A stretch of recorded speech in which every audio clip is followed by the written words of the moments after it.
یەکسەر دوا بەدوای ئەمە فەرمێ وەبیلوالیدەینی ئیحسانە، واتە ڕەفتارکردنی چاک و نەرمونیان و باش لەگەڵ دایک و باوک.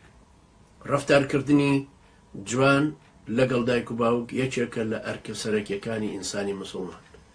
بەڵام ئایا ئەمە بەچی دێتە پێشە؟ تەڵەن خوا گەورە لە زۆر ئایەتی تریشە هەرە فەرمێ ووەصەینە الئینسانە بیوالیدەیهی حوسنە، وامان ئینسان ڕاستپاردووە کە ئەبێ لەگەڵ دایک و باوکیە ڕەفتاری زۆر جوان بنوێنێ.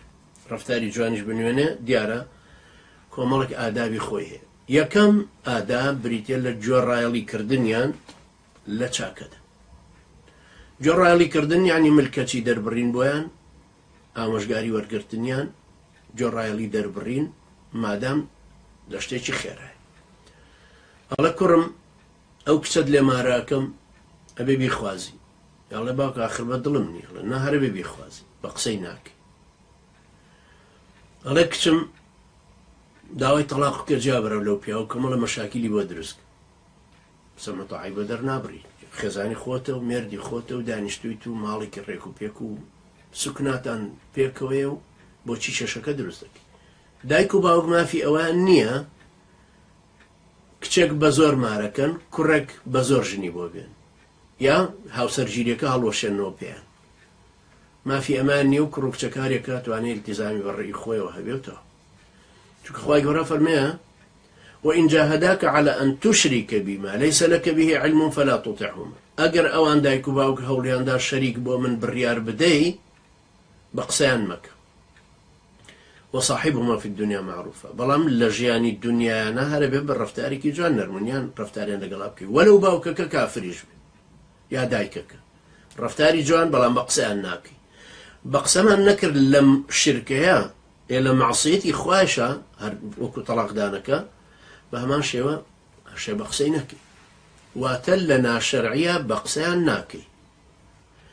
بەڵام ئەگەر ئەوان زۆر تینیان بۆ هێناوی وەکو یەکێ بە ڕێزێک بۆ منی نووسیوەڵێ باوکم هەر لەگەڵە ڕۆمەوە ماڵ و 100 جنێو بە ڕیشمەدا، لە مزگەوت ناوی مزگەوت بێن و 100 جنێو بە نوێژەدا، بڵێم سەحابە 100 جنێو بە پێغەمبەرەدا بە سەحابەدا، 1000 جنێو ڕۆژانە ئەدا بە عائیشە ڕەزای خوای لێ.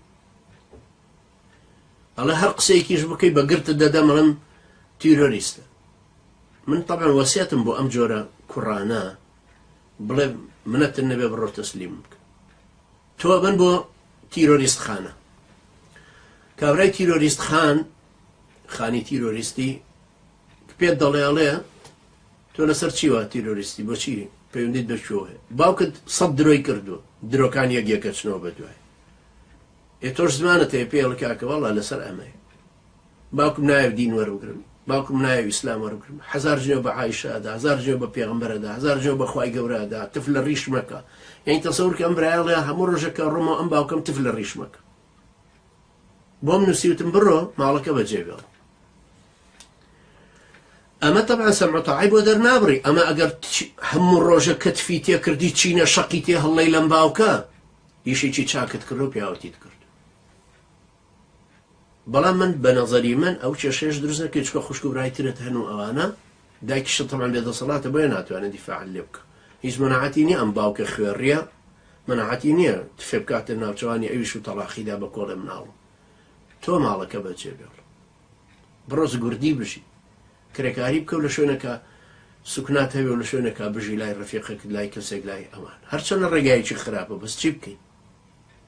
ڕێگایەکی فەقێتی بدۆزەرە و دەرسی شەرعی بخوێنی بتوانانی لە حوجرەیەکا بمێنی تۆ لێ بخوێنی، ئەوەت باشتر. شتیوا تەبعاً بە قسەی ناکەی.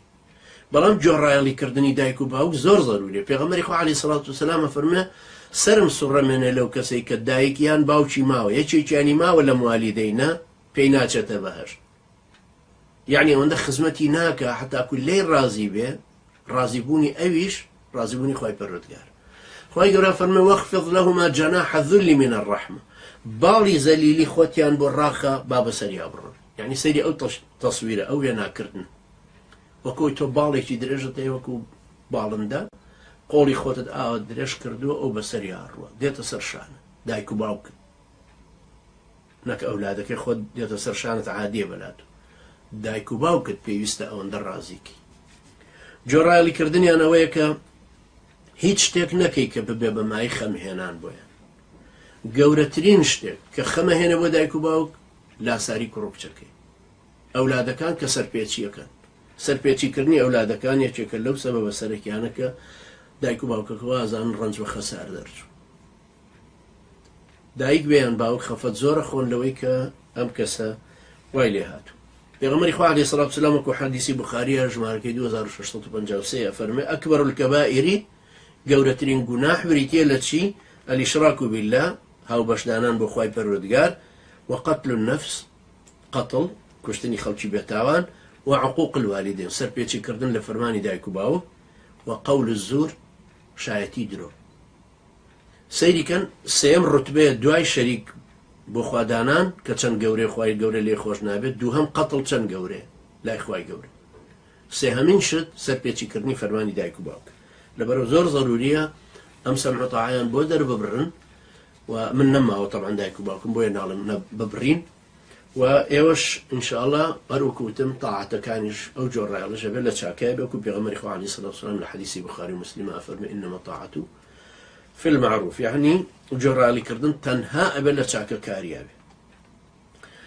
ئەگەر یەکێک لە دایک و باوکەکان مخالیفی ئەفکاری تۆ بوون یا تۆ مخالیفی ئەفکاری ئەوان دەرچوێ ئەوە شتێکی طبیعیە طبعا ئێستا لە ماڵەکانەوە ڕووەدا وەلەو باوک و دایکەکە دینداریشن بەڵام دیندارەتێکی کلاسیکیان گرتووە سەطحی تۆ خوێنەواری و دیندارەتێکی خاوەن فکر و ئیحساس و هیمەتێکی ئەوان ئەمان لێی ئەترسن لەم زەمەنی مخابراتی و گرتن و تیرۆرەیە لەبەرەوە ترسن تۆ بگیرێ زەخت زۆرتر لە تۆکەن دەمەڕ ڕۆڵ دەڕیشە کورد کرد دە 50 جارم تۆڵەکە شەڕواڵەکە کورد مەکەرەوە ئەی دەڕۆڵە مەچۆ بۆ ئەو مزگەوتە مەچۆ ئەم مەلای خەڵک گەدا بەکوشت جۆ لەم کەسە مەگرە کوڕم ئەو لینکت بۆ کردوتە ئاخر تۆ چیرکەی لە فەیسبوک هەموو دقەیەک ئەم دایک و باوکە قوڕ بەسەرە ئەمە ئەخەنە ژێر سوژنی خۆیانەوە لەبەر مخابراتیان خاتە ژێر سوژنی گەورەترە ئەمە بەردەوام دەنوچیان لە سەرەتی ئەویش بێزارە بێ وردە وردە جەوی ماڵەکەی لێبێ بە جەوێکی پۆلیسی لە دەرەوە لەبەر مخابراتی و لە ناوەش لەبەر دایک و باوکی دایک و باوکەش خەمی ئەویانە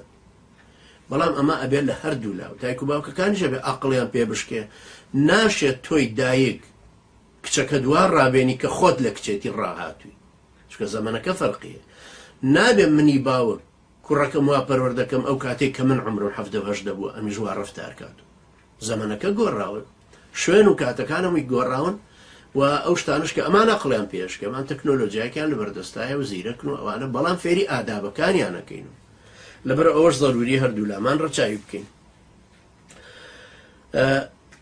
خوای پەروەردگار کە باسی چاکە خوازەکەی کردو کە جۆڕایەڵی دایک و باوک بکەین و لەو چاکە خوازەیە یا پێغەمبەری خوا عەلەیهی سەڵاتو وسەلام کە ئەفەرمێ ئینەمە الطاعەة فی المەعروف لە چاکەکردنایە ئەبێ لە هەموو ژیانە بەردەوام بێ ئەمە نابێ بە بەهانەی ئەوەی مشریکن ڕەفتاری خراپیان لەگەڵا بنوێنی ئەنجا جاری وایە کابرا گەنجێکە خۆی سەلەفیە باوکی ڕاهاتوە لەوەی زمانی ڕاهاتوە یا شێخ عەبدولقادری گەیلانی ئەم تەوەسولە خۆی نابێت تەمەن حرامە و شرکە بەڵام ئەم پیاوە خوی پێوە گرتووە تۆ ئەبێ بە سەبر بی هەتاوەکو لە مێشکی دەریهێن